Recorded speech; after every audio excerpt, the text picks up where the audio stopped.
I slept in that bed next to him and woke up with lead paint chips in my mouth.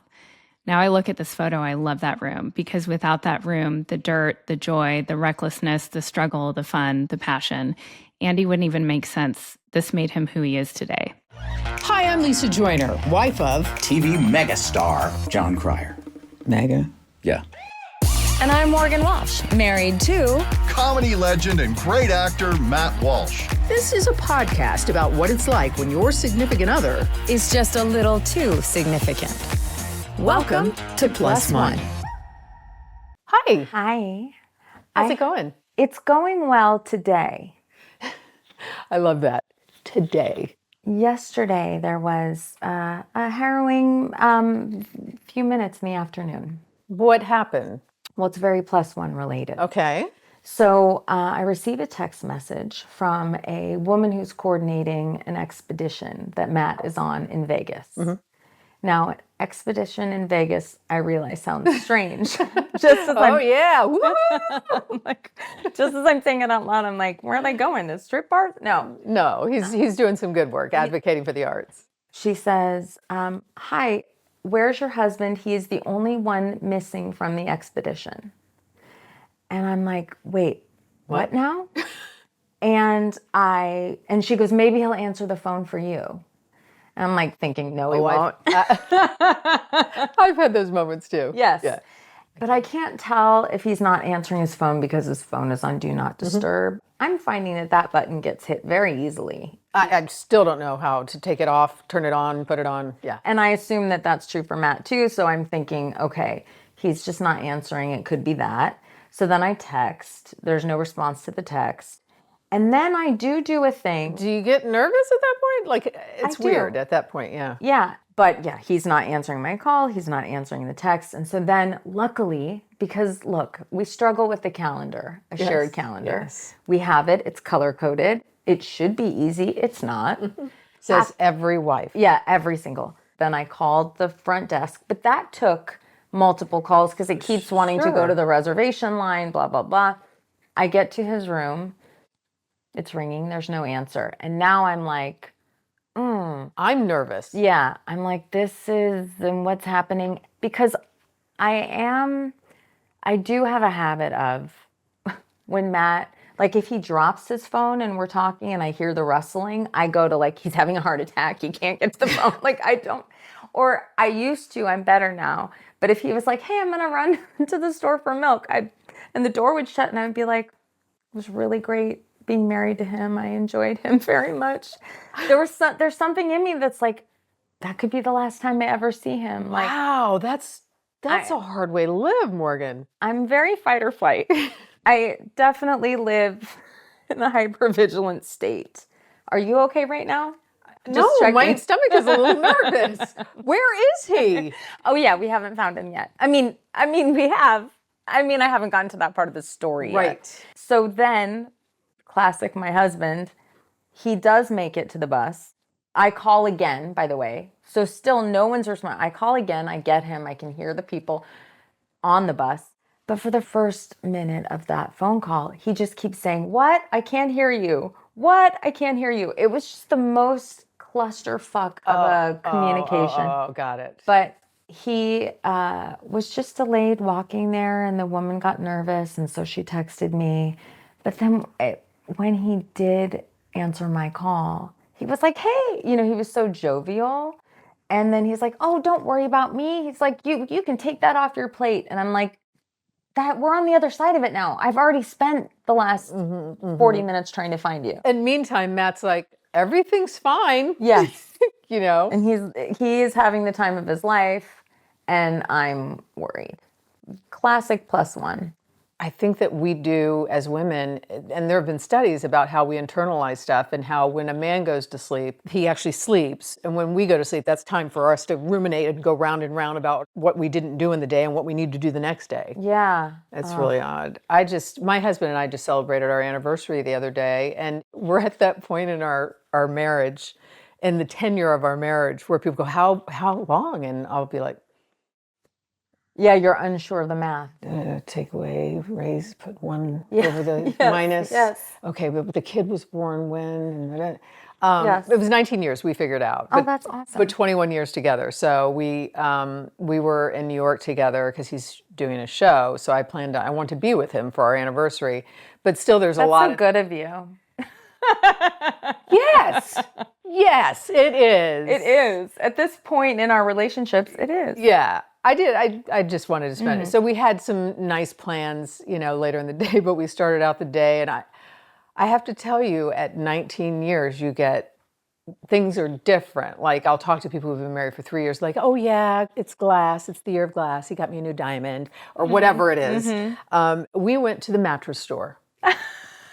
That's sexy. We laid on beds in public together. No, they give you the little thing that goes over the pillows, and you sit there, and I'm like, honey, jump on the bed. No, I can feel you too much. Let's go to this one. We literally got a Tempur-Pedic mattress. So you on our cannot feel anniversary. each other. I don't need to feel you. Yes. No, I don't want to know you're in the bed. Do they sell mattresses with a partition? They don't, but they do sell the ones where you can go up and down each side. And I was like, I am not that old. No. I refuse, even though it would probably be better for us. I'm so excited because today we have Andy Rosen and Elizabeth Laime, two OG podcasters and dear friends of mine. Elizabeth Laime is a wonderful comedy writer, and Andy Rosen is a fantastic music producer of many years. Composer and... So this is going to be fun. We get to get into the nitty-gritty of their plus one of it all. Yep. Can't wait. Me neither. Thank you for being here. Thanks for having me. We're so thrilled. I feel a little bit nervous because we have like an OG podcaster here. I guess I should feel nervous, and I don't. Yeah, no, not remotely that seems intimidated. crazy that either of you would feel nervous, but thanks. You anyway. guys have been doing this for a long time. Okay, so we should say you're married to Elizabeth Laime. Yes. And you guys have done several successful podcasts together. Yes. And the most recent incarnation is... Beth's dead. Yes. And then we also have like a weekly podcast, just Elizabeth and I, called Nobody's Listening, right? But people are listening. Yeah. Yeah. And they've surprisingly. been listening. Yes. I'm an OG guest. Yes. I mean, was it Totally Married? I did. Totally Lame was the first one, which Right. I think you were on, ages ago. We did that a long time ago. We've been podcasting for over 15 years. That's amazing. So when we moved to LA, Elizabeth, we kind of had the idea to start a show, and she would just invite on friends from UCB in New York. And that was what Totally Lame was. And we had Mark Maron on, like our 5th episode, because we knew his roommate, and that kind of got things going, because he was really, as far as we knew, he was like the only podcaster back then that was like, you knew who it was in comedy. Yes. But yeah, and then we slowly started growing, and then then we forked off. We had Totally Married, and then there was Totally Mommy, which was Elizabeth's mommy show, and then I had Totally Beverages and sometimes Hot Sauce, which you came on with your tea product. Wait, explain. Yeah. What was that podcast? Well, see, that one was, it's a lesser known of our shows because it's pretty niche, but it was called Totally Beverages and sometimes Hot Sauce. I love the sometimes hot sauce. And all we talked about was beverages and sometimes hot sauce. I take that celery juice on the toilet with me. Really? People really do love their beverages and their hot sauce. Yeah. Did you do a deep dive into all kinds of beverages? Yeah, so every week there was a beverage that we would like shoot out against, say root beer, and we would have different brands of root beer. Got it. But at the top of the show with the guest, we would ask them to take us through their beverage profile. So a full 24 hours, like what they drink, and we would dive so deep that the guests would not really understand and think we were joking, but we really loved it. And then we had someone on from like Weezer, the band once. Yeah. That you could tell this guy, like, he just wanted to tell stories about Weezer. And we're like, no, we don't care about Weezer. You are here because you were in Weezer. That's cool. But we only want to know about beverages. Right. And sometimes sriracha. exactly. Like, we're going to go back to... Exactly. Yeah. But that show wasn't as successful as I'd hoped. You're an accomplished music producer and you host podcasts as well. Yeah. So I'd love to hear what your experience is when you and Elizabeth are together, what sort of response you get, what sort of response she gets. Yeah. Well, I think the biggest reason that I might be +1 worthy is that Elizabeth in general, I would say, is much more outgoing and is like just so friendly and like lovable to like everybody sort of, where that is not my personality, You an acquired especially taste? I yes. And or I think Elizabeth always jokes that like she knows immediately if I like or dislike someone. Like I my can't God, really that's fake amazing. it. And especially at like events and whatnot, if I'm not having fun, I'm not like trying to pretend I'm having fun. Um, and also I don't something you mentioned to me the other day, which I think might be relevant to this, is I also don't like to go to anything at all. So in that sense, like I'm not around at much stuff. So she is very much like the forward facing person of our podcast. I would say she is probably the star of the podcast and I'm more the second player, but she would disagree with that. And early days too, she's the one that's corresponding, right? She's really interacting with the audience. Oh yeah, and if you get into us podcasting back in the day, and then what our show Best Dead, which is kind of about a terrible experience that happened to us. Yeah, that happened because she was interacting with all these fans and stuff in a way that I never opened up any emails. I never cared. I never looked at anything. So yeah, she is much more engaged, I guess, in that way. You and Elizabeth have known each other for a long time. We went to our 7th and 8th grade together. We went to middle school in St. Louis, Missouri. And then I moved at the end of 8th grade. My family, we left and we moved to Sun Valley, Idaho. Oh, that's not tricky on a kid. Yeah. Yeah, 8th grade. And it ended up being awesome, actually. Good. But yeah, kind of a crazy time to move. But yeah, so I didn't see Elizabeth for, I think, maybe 15 years. And then I moved to New York City after college. And I just recognized her walking down the street on a Friday night. God. You're kidding me. Yeah, and I passed her, and I was with a buddy of mine, and we got maybe a half a block, and I stopped, and I said, I think I know someone that passed us. And my friend was like, what? You got to go say something. Yes. And so I turned around, and I said, Elizabeth Laime? And she turned around, and I said, it was me. And we hung out that entire night, night, and then kind of have been together since then. New York is kind the of weird. maker of matches. Yeah. That is incredible. First of all, that you guys were so young and you remembered each Yeah. other. I mean, forget that you're walking through New York City and all of a sudden you run into some. Yeah, exactly. But, was it true that you had a crush on her? No, that's not true. She had a She had a crush on crush me. on you. Yeah. I had a crush on Beth Bruner.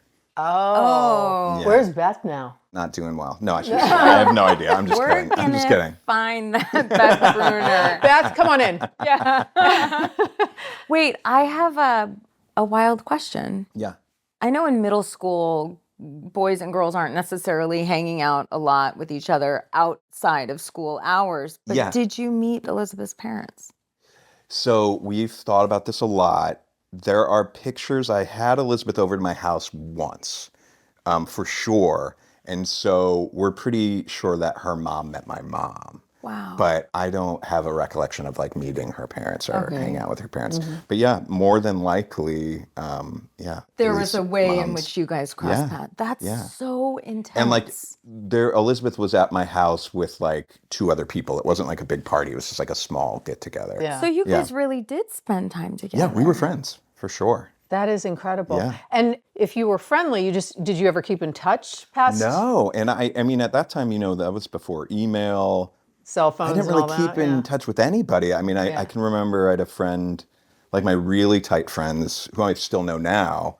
But yeah, for just like everyone else, we didn't really keep in touch at all. No, not at all. Here I was saying like, oh my gosh, it's so hard to move when you moved. And I moved so much. Yeah. And there is, I think as a kid, there is a resiliency and there is a like, okay, now this is a clean slate. And Sun Valley, what a great place to move. Yeah, it ended up being really fun because I got to learn to snowboard and it was cool. But I could see it could be horrible too. Yeah, well, middle school in general tends to be horrible. Yeah. How long have you guys been together? So from that point, you said you're pretty much together. Yeah. How many years have you been together? We've been married, oh no. No, it's all right. 17 or 18 years. We just celebrated 19. Oh, nice. So did we. Really? I think. Your lives become intertwined so much when you know you have that much tenure. Also, you work with her. So Yeah. describe what that's like. Is it easy for the both of you, or is there some sort of separation? Yeah, it honestly, our particular setup seems to work really well. It's like magic. It seems like you really fill a certain role. Yeah, I think we don't. It's interesting. So we both, she's, writer, comes from writer comedy world, and I was in music. And so we're both sort of from entertainment. We both understood the ups and downs of that. So that works really well. And then the podcasting thing was always a side thing. So outside of me doing music, outside of her doing writing, it was really just a fun thing to do. So there was never any pressure on it. It just so happened year after year after year, it became sort of more serious. And now it's this sweet thing where we get to sit down once a week and chat. And like, it's really good time for us to connect. But outside of that, it's not like we're working together with each other every single day. Okay. I'll be editing the show and getting ready to post it. But after it's posted, Elizabeth's maybe she's answering comments and stuff. But it's not like we're every day together sitting in the same room. It's really like once a week we get to chat, and then that's sort of it. I might text her like, is this a good episode title? Stuff like that. But so it makes It's like your it date night Yeah. on the air. Your skill sets are so complementary of each other. Yeah, then there's not a huge amount of overlap, so we're kind of get out of each other's way, What does that look like? Like, what do you bring to the table? What does she bring to the table? As far as the outside of the chatting part, I'll be the one that's making the audio sound okay. I'll be editing the video. I'm dealing with the cameras, all that kind of stuff, where she's not really weighing in on that stuff. And that's how it started too, right? Because you were so familiar with music just because we producing. had the equipment because, of my music background. And just to be able to have the idea to sit down and start chatting and then have it grow into this thing that it's grown into. It's been very, accidentally cool, sort of. But yeah, we don't, working on Best Dead, and we were working with Monica Padman, so the three of us, that I would say was a much more intense, like, there was a lot of stuff to be done and a lot of interaction with everyone.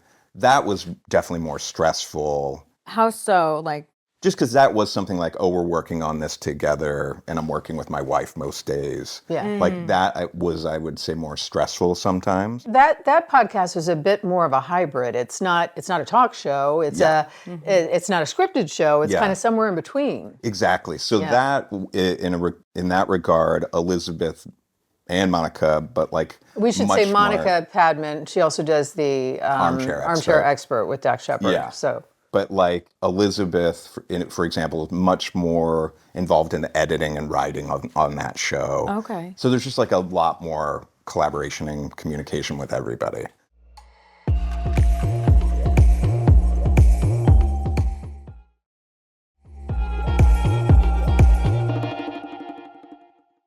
I'm curious because we've personally, my husband and I have worked on a scripted podcast, and it was intense, a lot of work. Yours kind of came from a very personal experience, as ours did. Yeah. But explain to me how that was and why you decided to sort of engage with that sort of podcast. It was just a crazy thing that happened to us in story, and Monica was the one that really like made it happen because we reconnected with Monica and told her this story, which I don't know how much we want to give away, but it's basically a kind of crazy thing. Tell me a little bit of it. Just give us a taste of what it was or is, I should say. Like, I guess the nugget of the start of it was we had a listener that we found out committed suicide, basically. And it was sort of, that's the beginning nugget that then turned into this whole wild thing with a bunch of twists and turns. I probably wished I hadn't gotten involved beyond just the podcast, but I had already committed myself. It's a real true crime. Yeah, it's sort of true crimey, and the ending is not how we ever thought it would have ended, so that was exciting. But we told Monica this story, and she hit us up maybe about 2 weeks later and was like, I can't stop thinking about this, and we need to make a show about this. And it had been long enough since it had happened to us that we were open to doing it. That's so important, right? Some distance between the event and when you talk about it, when you can process it out loud with other people. And you guys have invited people into so much of your lives. Yeah, yeah. Where's the line? Yeah. There really Isn't one? there isn't one. Our kids is a line for sure. We really don't reveal too much about our kids, like little stuff sort of. But kids is a line, and then I don't know. Occasionally, we might edit something out. Maybe it gets too tense or something like that. Like When it gets too tense, is that between you and like just normal husband wife between you and Elizabeth? You might have a tense moment while you're Sure, yeah, recording. yeah. Yeah, or I might bring up something that I think's really funny that she's like, I don't want to talk about that, and vice versa. So that happens, but it's pretty rare. And then also, there's times where if it is tense, that's like Good. kind of interesting for people, I think. Well, because we all have those experiences, you know. Yeah. My husband talked about me farting. I was like, I You guess were we'll leave on it in. board. I guess we'll leave it in. If that, yeah, I mean, if that's very low on the things on our show, there's been farting in probably 80% of every episode. So, During the show. Yeah. It's always funny. Thank you. That's so sweet. It's just it's farts in general. Oh, yeah, And yeah. also Yeah, your fart. It Always doesn't. funny. It doesn't matter how old you are either. It's like you never grow out of a fart being funny. No. Where were you born? Sorry. St. Louis. Okay. Oh, you were born in St. Louis. Yeah, I thought yeah. you moved to St. Louis. No, born in St. Louis and then moved to Sun Valley, Then Idaho. Sun Valley. Okay, St. Yeah. Louis, Sun Valley. Why were you moving a bunch? Then you moved to New York City, but that was as an adult. Yeah, right? yeah. So St. Louis, we moved in middle school to Sun Valley just basically for a big change. And we Really? had an uncle that lived there for Okay. years, so we knew about it. And so Your parents said, like, let's just do a big change? Yeah, because my dad had an auto parts store that went out of business. Okay. And it was just like, I think they were at a crossroads where we had this uncle. And yeah, looking back, it is kind of crazy that it was like, well, let's go there. But yeah, it was just like this big change. And my mom got a job teaching in Sun Valley. So I think that was the real pull. Sure. So yeah, lived in Sun Valley. Then I went to college in Montana. And then right after college, moved to New York I wanted to be in music. When did your desire, your musical aspirations, where did that come up? I have a brother that's 9 years older than me, and he was always into like cool keyboards and synthesizers. And so I just like idolized him growing up and all that stuff. And so at a very young age, I kind of learned how to like mess with it. And yeah, I just had a huge interest in it. So That's kind of like being an only child to have a sibling that's that much older. Yeah, it is kind of weird, like thinking about it now. And I was devastated when he went to college. Yeah. Yeah, I have a child who's 26, my stepson, and 16. Yeah. So it's pretty tricky, and it's as parents, and I'm sure you appreciate this now. You're like, well, we can never be together. They don't have the same interest. Like you're not, the young one's not going to the same thing as the older one's going to. But you kind of looked up to your older brother. Really looked up to him, and we still we're very close, and we kind of always were close. Where I've heard a lot of siblings with that age gap aren't as close. But yeah, we've always been close, and like he was always very sweet to me. Did he play music, or was he just interested in? No, yeah, he played music. He played. And yeah, he was a music major in college. Is that what you did in Montana too? No, I was a sociology major, Really? which I think is because it was the easiest thing to get. Like truthfully. I mean, obviously you acquired just a great deal of respect and love of music. Yeah. But is there a moment in time where you go, this is going to be what I'm going to do?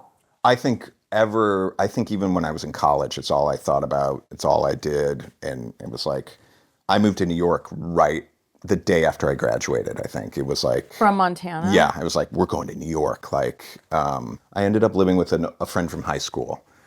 We became roommates. Okay. So you have stars in your eyes, you go to New York, and were you met with open arms, or was it like, get in line, buddy? I didn't figure out anything in New York at all. Really?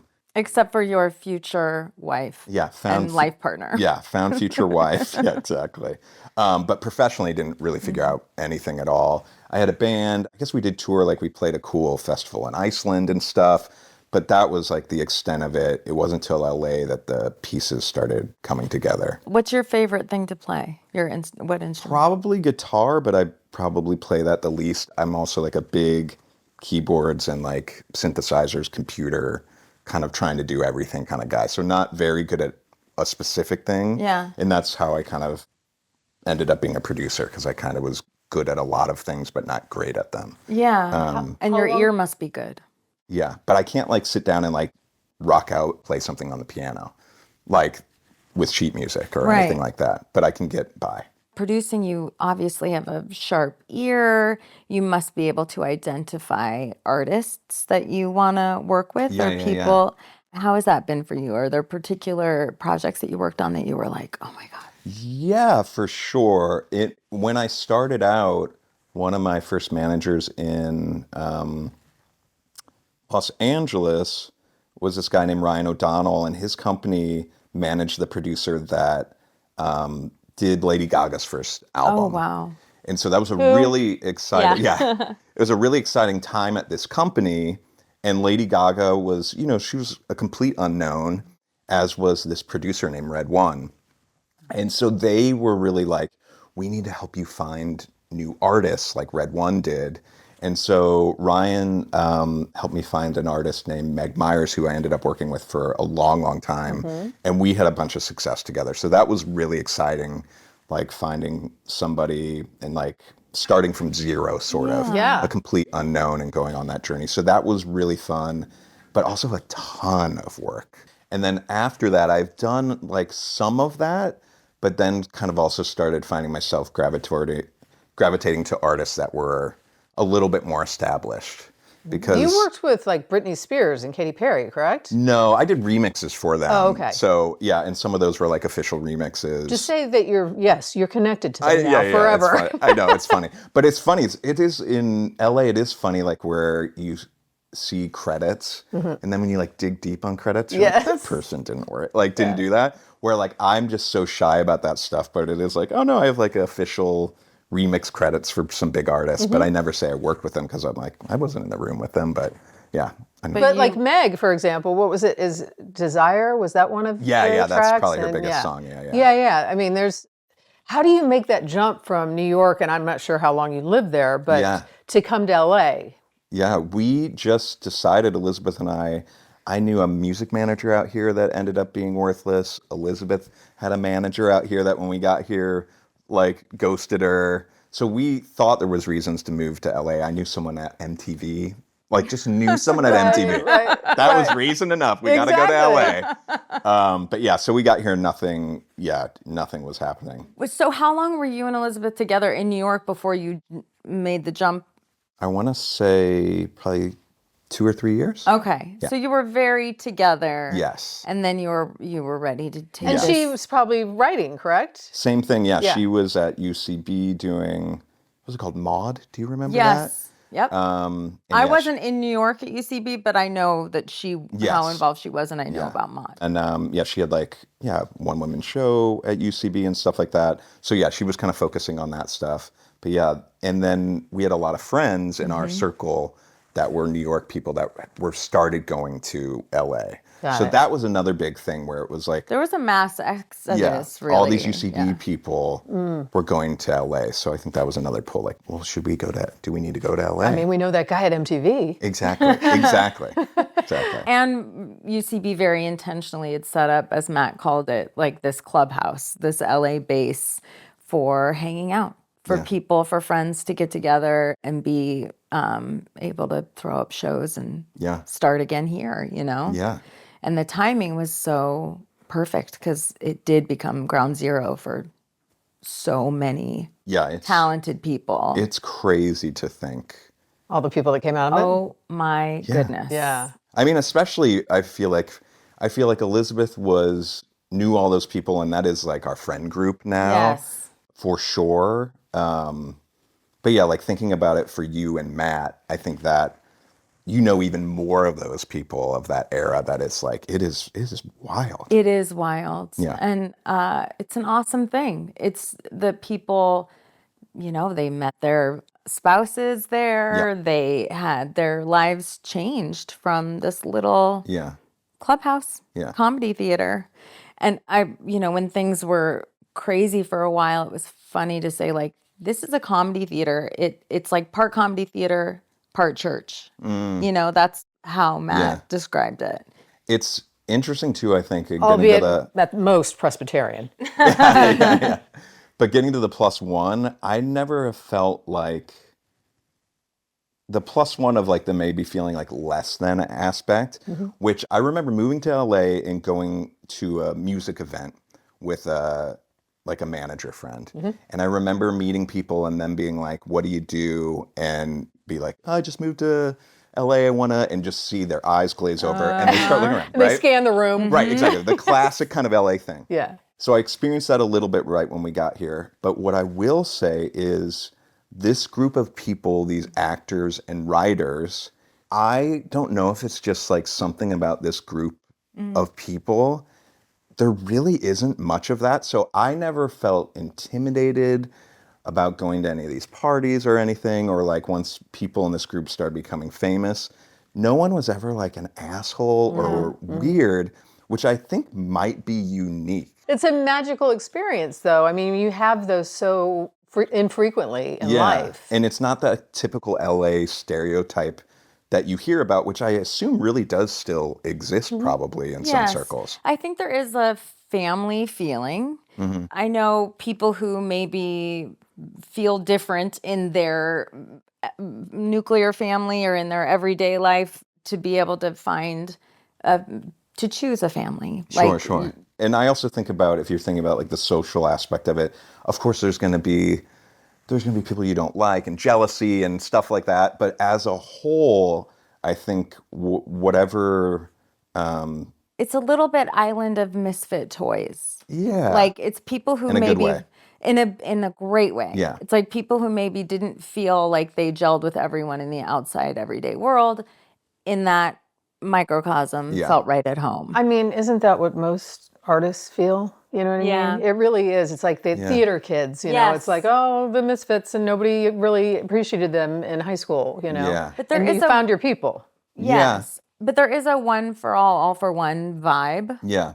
at UCB that I remember meeting Elizabeth and being like, oh yeah, we should, have we always been friends? It feels like we've always known each other. Yeah. And that's how it felt with most of the people that I connected with there. Have you learned from Elizabeth? Has Elizabeth learned from you how you guys want to be professionally on the show? Like how you guys want to show up to that position? I think it's just been a natural thing. At this point, it's like a gear that we go into.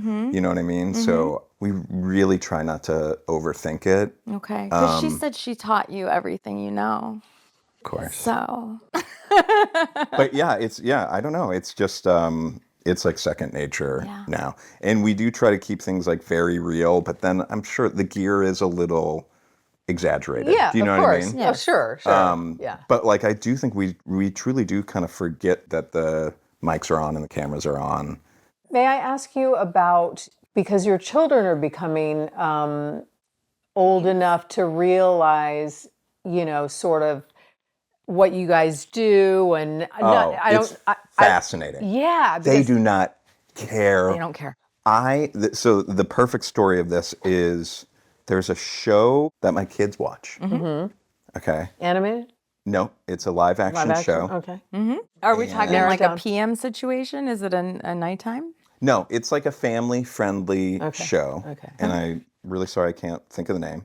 But I was going to be working with an artist from the show. And I'm thinking, especially my daughter, she's going to lose her mind when Jade shows up at the house, right? Yeah.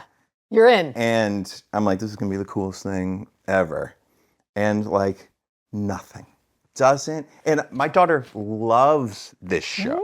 Really? But they are so used to, you know, seeing celebrities or like, it's just so wild to see. See, I'm surprised. I'm surprised because it's somebody that they really cared about. Yeah. You know? Is the star tarnished because you're affiliated with I hope not, but probably, right? with kids? Yeah, I don't know. Although, let me just say to you, from experience, because my kids are older, is neither of my children, my stepson or my child, cared about what my husband did. And he was on a very popular television show for 12 seasons. I did a show, and it directly related to my personal situation and my second child's, about being adopted. So they could give a crap about any of these things. Yeah. So when we were on set, they used to use all these terms and things, and my Apple kids, box flying in. kids could not give a crap about it. Years later, one of my children, when heard the phrase, Check the gate. said that, knew exactly what it was. Little pieces of stuff come out in conversation. And then my husband is now doing a Broadway show, and I thought, oh God, the 16-year-old is not going to like this. He went to the show, and I went off and went to the restroom. When I came back, he was hugging his dad, saying, "You did such a good job, Dad." Oh, that's the sweetest. So what I'm saying is, wait. At some point, it may come back to you, because we were like, they don't care at all. As far as podcasting goes, though, it annoys our kids to no end. Cause I was going to say. You have to podcast, or we'll often say, like, we'll start talking about something and they'll say, ooh, save it for the podcast if it's a funny story. And that is the worst thing for them to hear, save it for the podcast. Yes. They get so annoyed with that. But And now you're getting ready to move? yeah. Tell us what went into that. We're moving to Bordeaux, France. Speaking of, Heard of it. An awkward time to move. That's what made, I'm like, For oh, kids. you just want to change. Let's go to a different country. We have for years, a couple years, really wanted to do this. And we couldn't quite pull it off last year, but we did go for the summer and loved it. And then this year, things just kind of lined up where we're like, oh, we can work remote this year, and why don't we go for it? And so we just made it. It's probably crazy call, and there's not a big juicy reason we're doing it, except we've wanted to do it. Why is it crazy? It's your life. I think it's brilliant, actually. Yeah. I don't know. But complete unknown. We're gonna go for a year, see how we like it. Are the kids excited? Yes, I think they were very excited. As we get closer, they're getting a little bit more into gonna miss friends zone and the reality of it. Yeah. So the excitement is not peak excitement right these days. But in general, I think they're very excited, and they had a blast last summer. And so, yeah.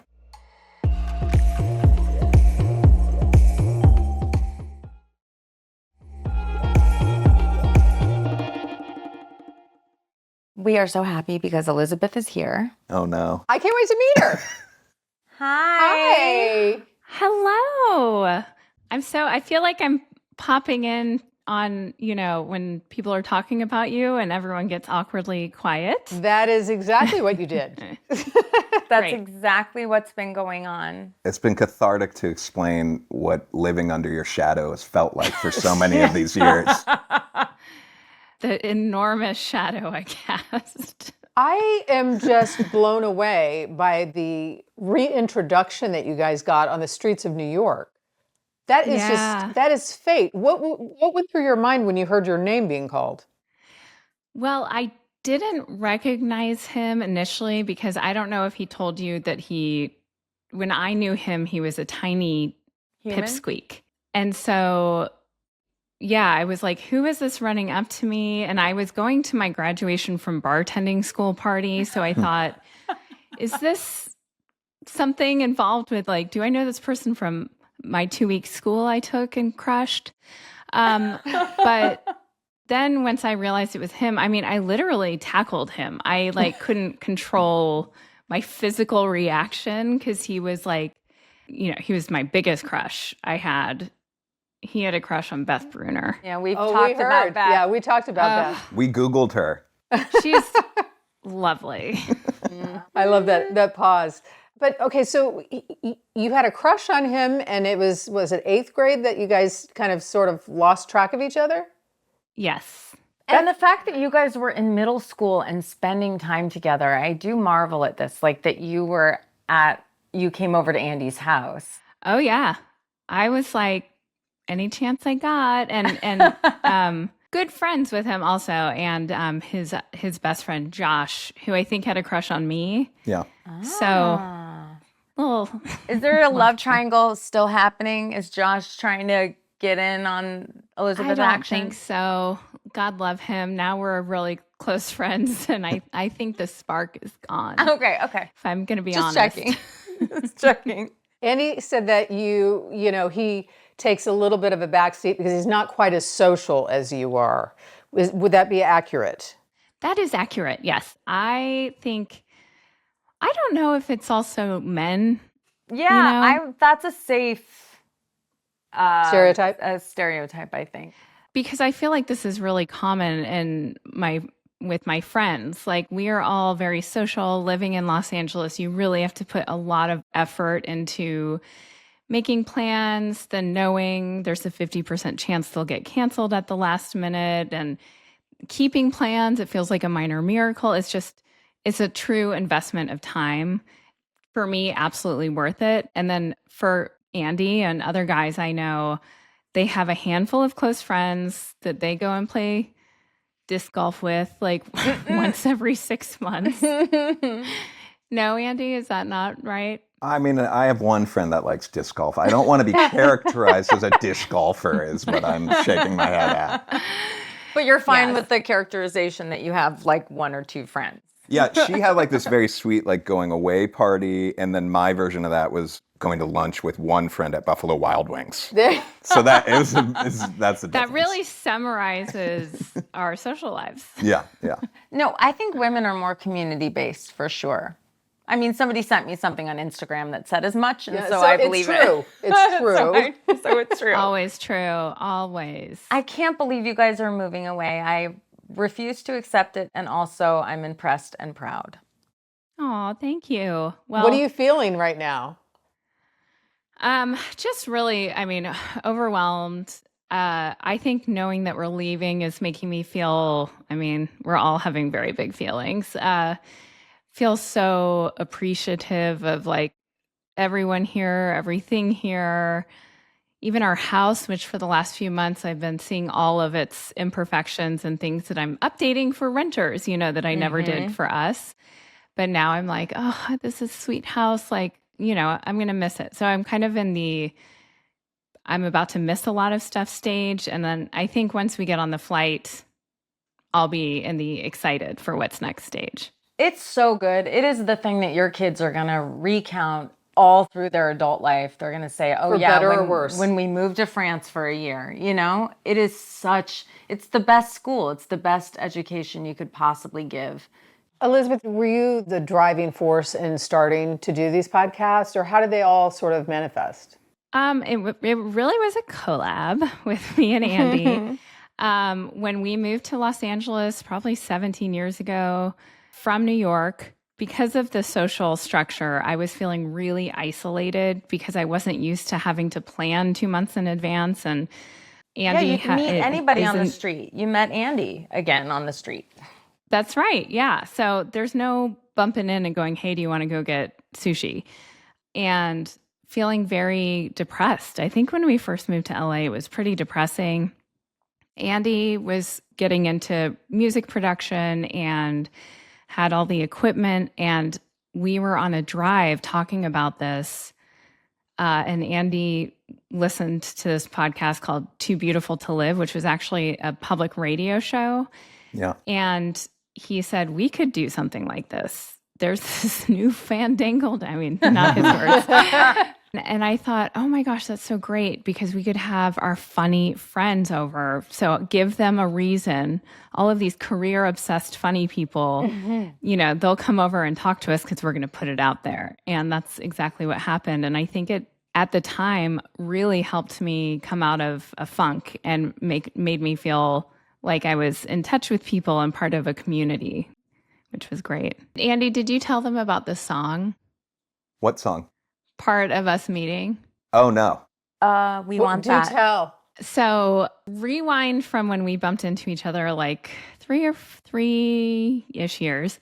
And my mom passed away, but it was a weird situation because she had been sick and I think she knew she was going and I think she wanted to be alone, which is common.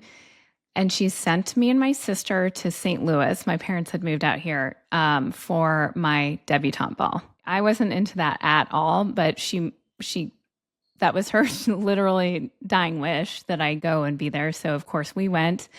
I'm in a ball gown, very weird tradition. They, trot you out, I guess, to all the suitors or whatever. And then I went up to my hotel room and had a call from my dad, or had a message to call him, and I found out that she had passed. And really felt like she was Southern and like loved that sort of thing, and I really felt like she was there with me. But then the word kind of got out at this hotel where everyone was, and so friends were getting ready to come be in my room to support me, which was also amazing. So I was surrounded by all my friends. But while I was in the bathroom kind of trying to get a hold of myself, Oh my God. I'm in this ball gown, I'm like putting water on my face, and this song kept playing so loud in my head. I mean, like there was no ignoring it. And I can see clearly now. And, she had been in pain for so long. And it really felt like her message, like, I'm okay. And so that song has had meaning for me. And it's come up in different times that have been notable. But the night that Andy recognized me, we hung out that whole night together. We had a total crazy New York night. We literally were in an underground bar with Jim Jarmusch. I mean, it was like so crazy. And early in the morning, he had to go to work. And so I got a cab to my home, to my apartment, and that song was playing. In the cab? In the cab. It was definitely a sign from my mom. And she knew all about Andy. She knew Andy, it felt very much like her saying, yes, this was from me. So, the world just puts that stuff in there for you. And you're open enough to see it. Yeah, I'm open for all of that stuff. Bring it. Yeah. Probably too open. I'm like, oh my gosh, there's a paper clip. You are the person who's more social. You were the person that's interacting with your audience so much more. Like you're responding to those emails. You're really getting back to people and getting into it. Yeah, I love people. I mean, I think Andy, we've affected each other. I mean, I think that Andy could veer towards grumpy, an internal hermit.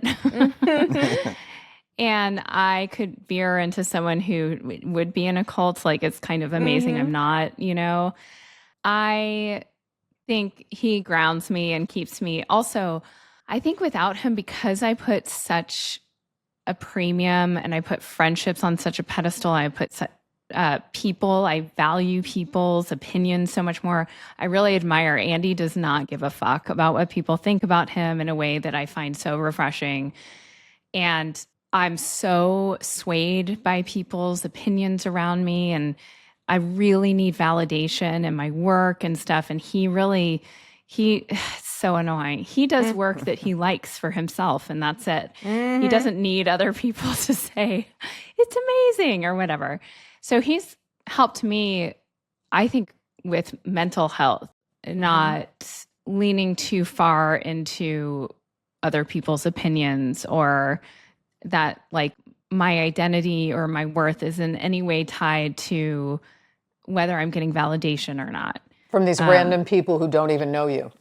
My husband and I work together. And when you're describing the two of you, it feels very familiar because we kind of have the same sort of relationship. And it truly does provide a balance, in my opinion. I mean, if you were both the same person, you would completely be out of balance, and there'd probably be a lot more fighting, don't you think? Oh, yeah. In fact, I feel like I'm my worst self when I'm seeing something in Andy that reminds me of me that I'm like, ugh. Yes, I would not want to be married to me.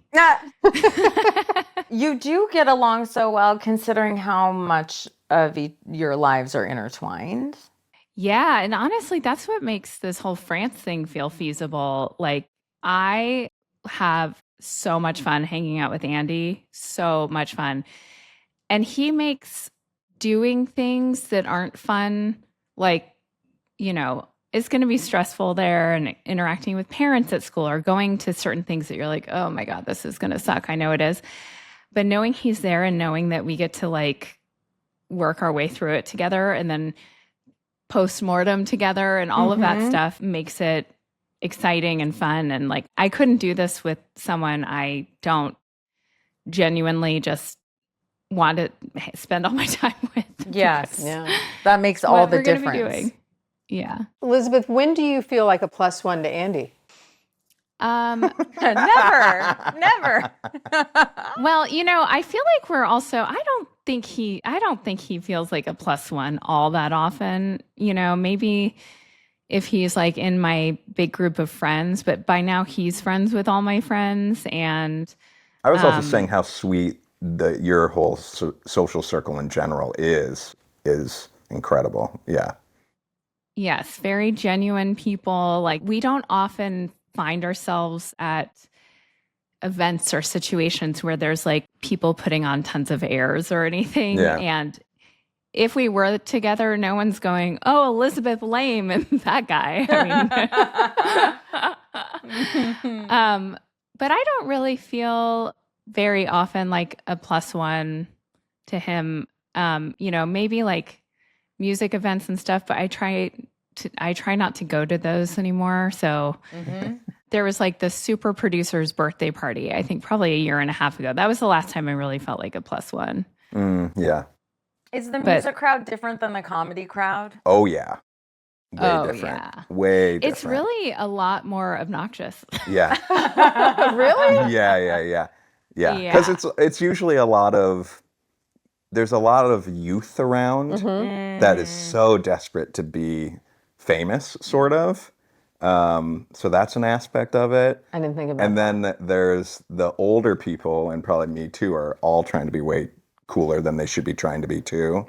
So yeah, it's pretty horrible. Yeah. But that particular party was a riot. It was very fun, and we had a lot of fun afterwards, like gossiping about the crowd, and yeah, it was fun. I'd love to ask you, Elizabeth, if you were to introduce your husband at a Lifetime Achievement Award, whatever, I'm just making that up. Oh. How would you introduce him? Oh my gosh. Can I pull up something? Sure. Because I recently found this journal entry that I wrote about him. Yeah. Oh my God. Yes, please. Okay, while cleaning out our house to make room for our baby. So this is when I was pregnant. We found some long lost gems. One is a photo of Andy sitting in his apartment when he was 24. I love this picture for so many reasons. It was taken right around the time we re-met and were falling in love, and it captures who he was so perfectly. He lived in a disgusting apartment in New York. Actually, it might have been the most disgusting apartment in New York. You don't have to look too closely to see dirt on the walls. What you can't see is that there were also strips of paint hanging from the ceiling that would flake onto everything all the time. His bed was a mattress on the floor. But there's the skateboard he rode around the city, the stuffed dog he loved sitting in the corner named Moni, who was usually wearing a tie like the badass bitch she was, the synthesizer in the other corner that he'd make music on until 4 a.m. every night. It's also Andy. I had a love-hate relationship in that room. I was grossed out by the way he lived, and I'd be lying if I didn't say that I had some teensy reservations about his prospects or whatever you want to call it. But his charm and ambition and talent and spirit totally overrode that, and I was utterly smitten. I slept in that bed next to him and woke up with lead paint chips in my mouth. Now I look at this photo, I love that room, because without that room, the dirt, the joy, the recklessness, the struggle, the fun, the passion, Andy wouldn't even make sense. This made him who he is today. I see a dreamer, a hard worker, an amazing husband, an amazing father to be, a beautiful soul, and the only person on earth I'd want to be my teammate in life and parenthood. Andy's right now ironing his short before going to his recording studio and making music for a living. He built that. I want to go tell that 24-year-old he's doing everything right, that he's going to be an incredible husband, father, a record producer. I'm so proud of him I could cry. Take some inspiration from Andy and, dream big and do you. That's Oh my beautiful. Elizabeth, thank you so much for doing this. It's a Thank pleasure you. and an honor to get to meet you and for you to share your husband for a couple hours with us.